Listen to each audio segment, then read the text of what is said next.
Hello guys, Kenzo. Good morning.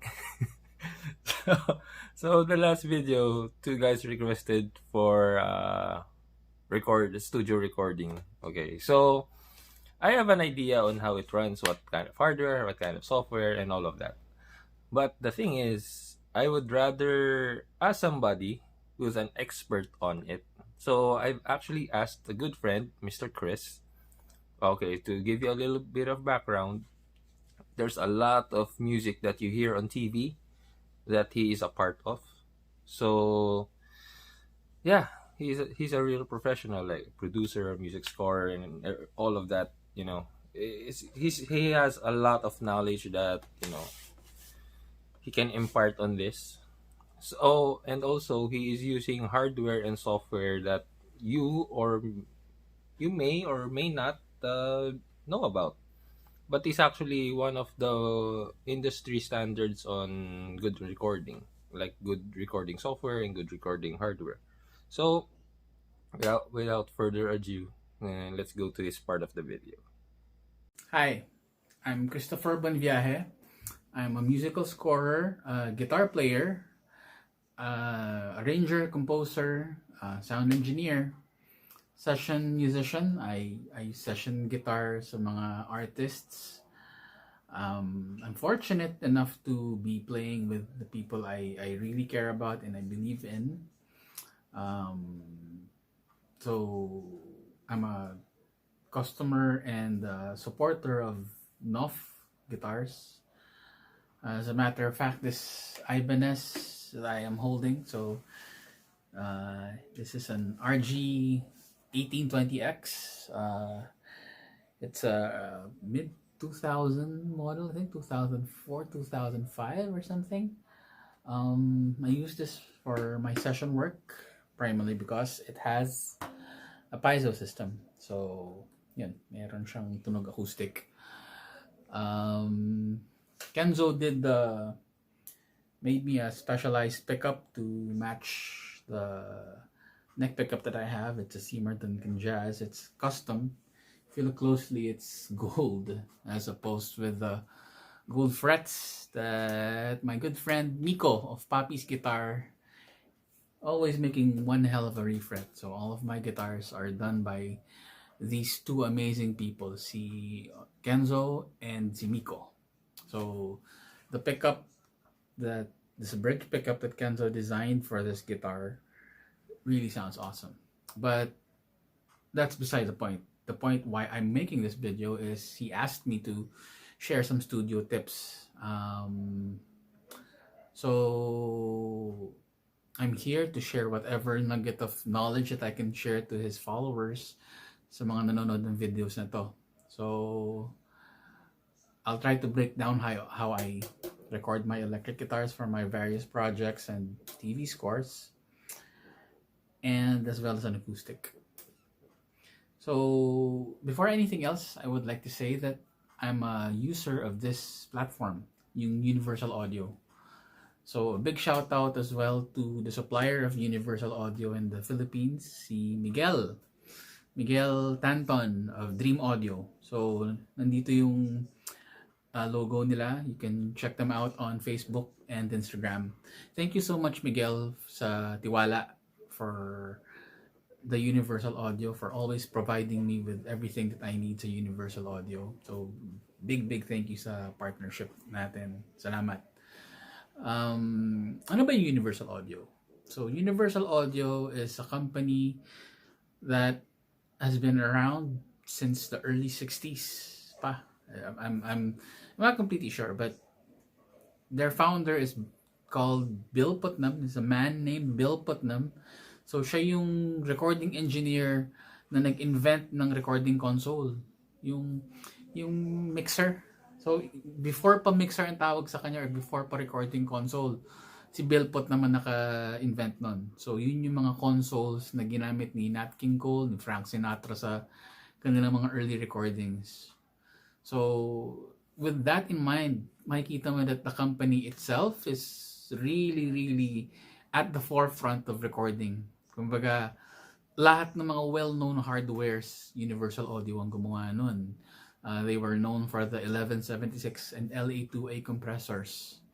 Now they're known for making top-notch interfaces gaya nitong nandito sa desk ko, which is the Universal Audio Apollo Twin USB. So USB 3 meaning it's a Windows machine. So I'm using Windows 10. So let's avoid piracy. So I encourage people to go legit. Hindi maganda magpirata. So whatever things that I'll be discussing in this video will be PC based. Meron ding Mac version si UA, but everything that I'll be covering in the video will be PC. So I hope this helps you, and I'm very happy to be sharing this with you all.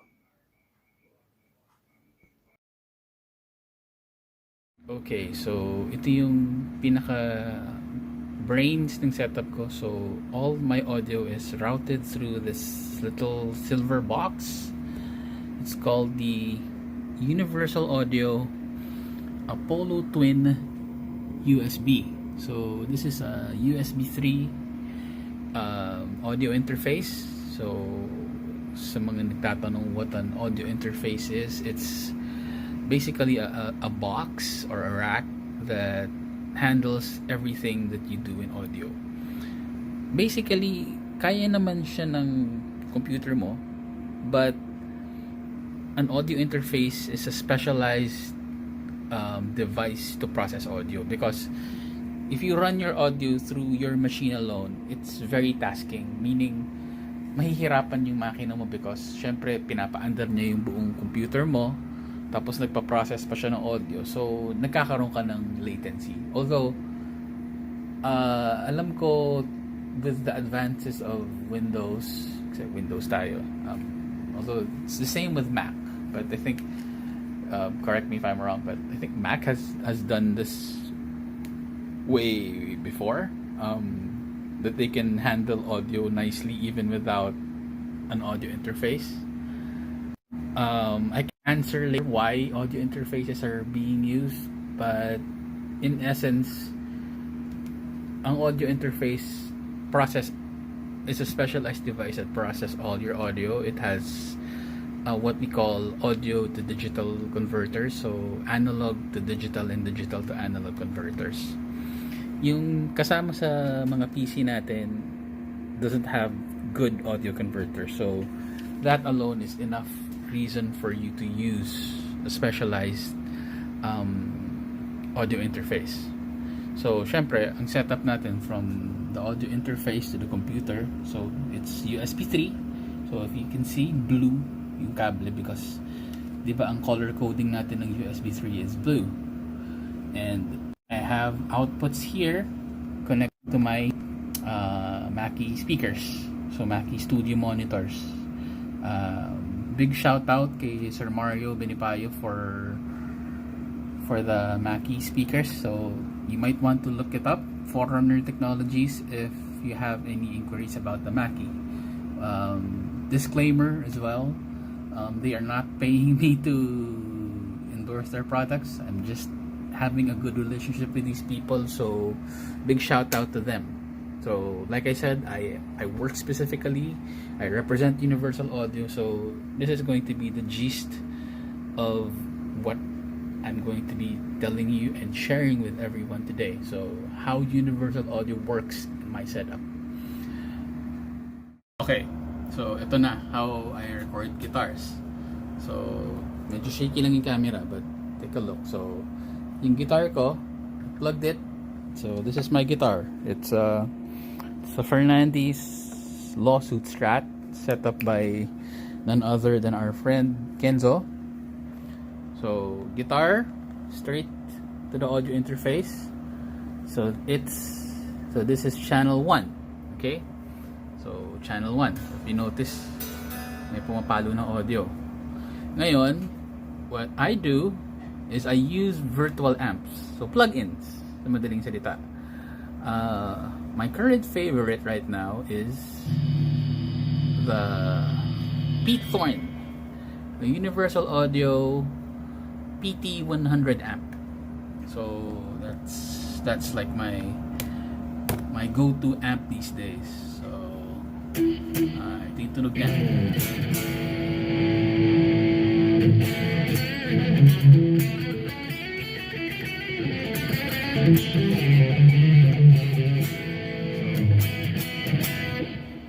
Everything that I do is based on this guitar or guitar amp combination.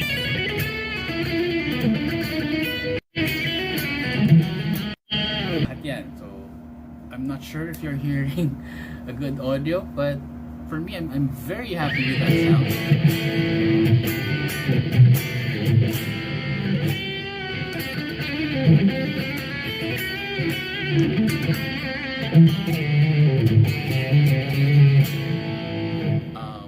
That's for my electric guitar, and at the same time, this setup has a ton of impulse responses. So probably in a future video I can discuss what impulse responses are, but to make a long story short, impulse responses yung how a cabinet will react to different miking setups. So this is modular technology. Yung mga fractal, yung mga ganon, but I am very happy with Universal Audio has to offer. Kasi another thing about this platform is the fact that it offers zero latency. Kasi when you're using their plugins, their software with their hardware, wala kang latency at all. Kasi ano na yan with regards sa audio music production, plugins, virtual synths, virtual software synthesizers, meron kang ma-encounter na latency because ano yun when you play a note, dadaan sa audio interface mo, dadaan sa computer mo, babalik ulit sa audio interface mo to your speakers. So eventually you will have a latency. Kumbaga, ang pinaka magic number nga natin sa latency is 64 milliseconds. Okay?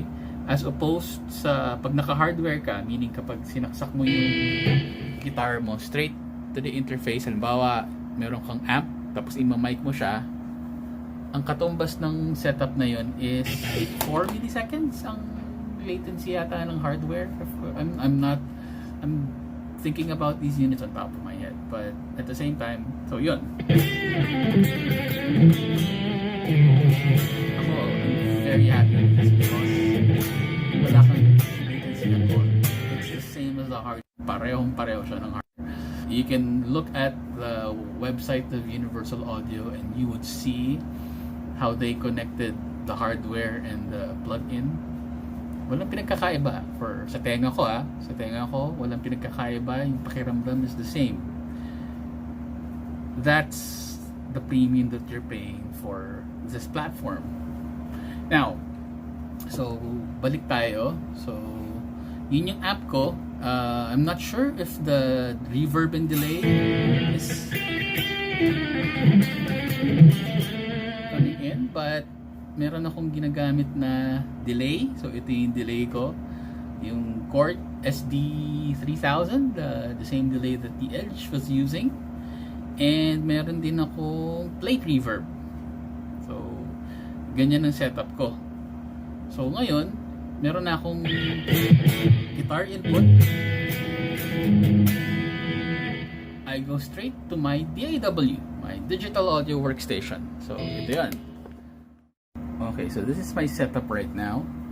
So I'm using Studio One. So if you notice, guitar is input 1. So input 1 kasi is the high Z input of my Apollo Twin. So yeah, naka-input 1 siya. Then I loaded the backing track. So tumutunog yung gitara ko coming from my console. So yan. So ito yung setup natin. So I have the Pete Sorn amp, I have a reverb, I have a delay. So what I do basically, so yung reverb and the delay ko is I use it on aux channels. So sa aux siya lumalabas. So this would probably be a Studio One tip.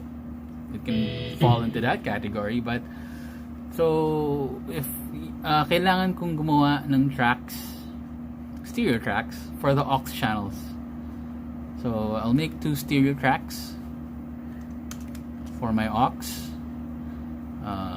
Change the name, so I'll just put aux because yun yung aux channels natin. So yung aux channels ko, ito siya sa mixer ko. So ito yung level ng reverb tsaka ng delay na papasok sa signal ko that would mix with my signal basically. So yung channels na yon, syempre gusto kong napili yung reverb tsaka delay ko. Although I can always put it in post, but for this video, let's put it in front. So basically, ang sinesimulate mo para kang naka-recording console with an amp. So meron kang naka-mic na amp papunta sa recording console mo. Then meron kang reverb tsaka delay na aux channel, which is the third inputs.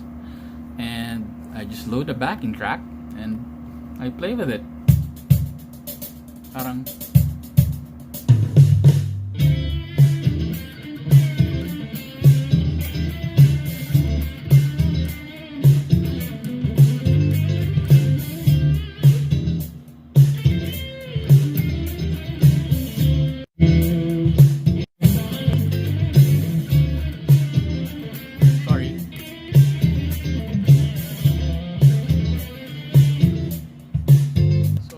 siya. Hindi lang halata yung aux 1 pero merong signal yan. So I'll just have to make the waveform a little bigger so you can see. So yun siya. Okay, so I'll just move a little closer. I'll solo each instrument. So this is the guitar. So pansin mo dry siya, oh. Pardon kung sumabit ako, I was busy with the video. But anyway, so ito yung aux natin, aux 1 and aux 2. So aux 1 is reverb. Ayan yung reverb nyo. Aux 1 is the delay. So yun. So if you mix them all together,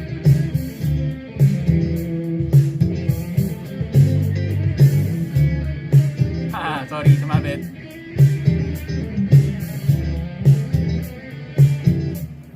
So, yun. As an added bonus, so, ito naman how I track my guitars. So, I'm still using universal audio plugins. So, sa case na to, so, naka-mic. I have a mic here. And, my Taylor. So, nangyari, ito yung dinadaanan ng Taylor ko. So, itong preamp na to, which is the Universal Audio Neve RS88 preamp, plus meron pa akong Pultec na EQ. Tapos so yun, yun yung mga effects na dinadaanan ko, so I can get this sound acoustic ko. So it's always been my go-to stuff, been my go-to plugins.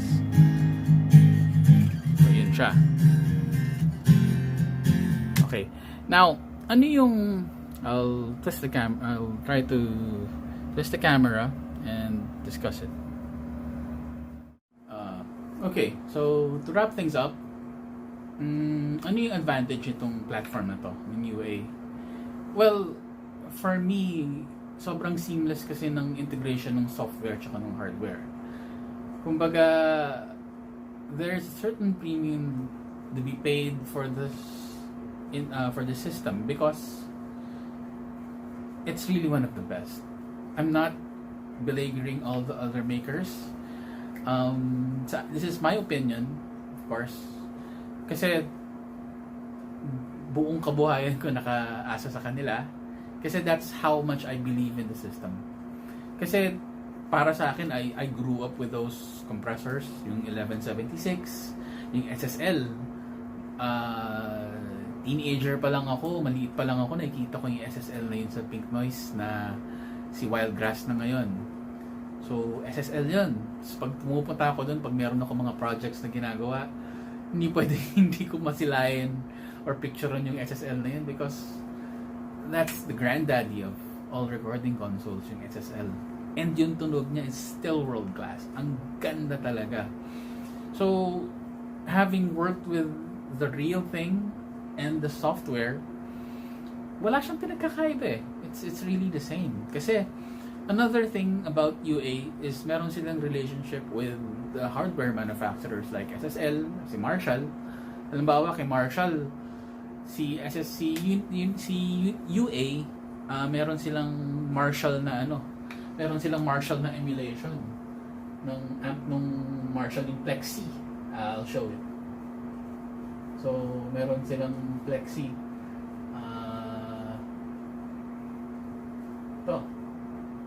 So, this one, that amp, the Plexi amp. So, ang nangyari dyan, may partnership si Universal Audio and Marshall wherein they can make this software integrated with the hardware, and they sample this actual amp on the component basis. Kasi hawak nila yung pinaka-schematics ng bawat manufacturer. So, that relationship alone between UA and the manufacturers shows you how good the product really is. So, for me, this would always be the end all and be all of my productions. So, UA, I really can't see myself using any other softwares, any other plugins and hardwares. Kasi invested ako heavily with this software and ecosystem. I'm not saying that you should get this. Kumbaga, this is entirely my opinion. But you can see a lot of world-class producers like sila Jakir King, or even sa mga local producers natin, si Jimmy Antiporda, naka-UA. Si Gary Valenciano, Gary V is using UA. Kung makikita niyo yung makikita mo yung setup niya sa bahay, sa mga yung mga videos niya. It's all UA. So that speaks volume about how good this platform is. But to end it, syempre kung ano yung kaya natin. Kumbaga, this is just me and my opinion about a particular product. It could be any other. Kumbaga, at the end of the day, it's the end user. And syempre, I would encourage everybody to make music. Talagang kahit ano pang gamit nyo, just do music. Whatever it is that I talked in this video, it's my workflow, it's my knowledge, and I'm giving it sa mga listeners ni Kenzo, sa mga viewers ni Kenzo. Kasi sa time ngayon, everybody needs to be creative. Kasi let's face it, that we're all in lockdown. So I enjoy seeing a lot of content from people. It doesn't matter kung sa cellphone mo lang siya tinake or very professionally made. It's the essence of the idea. Music is never a competition. Ano yan? It's about how you feel and how others would feel pag naririnig yung music mo. So, keep on doing music. Gitara tayo. Practice. And share it to the world. And lastly, be nice. Be kind sa mga tao. Kasi, mahirap ngayon eh. Kumbaga, kailangan magsama-sama tayo. So, that's all I have to say. Have a good day, have a good morning, good evening, at whatever time in the world you are watching this. So, thank you again, Kenzo, for the opportunity to share whatever I know. More power sa videos mo, more power sa viewers mo, and sa customers mo, and God bless us all. Cheers.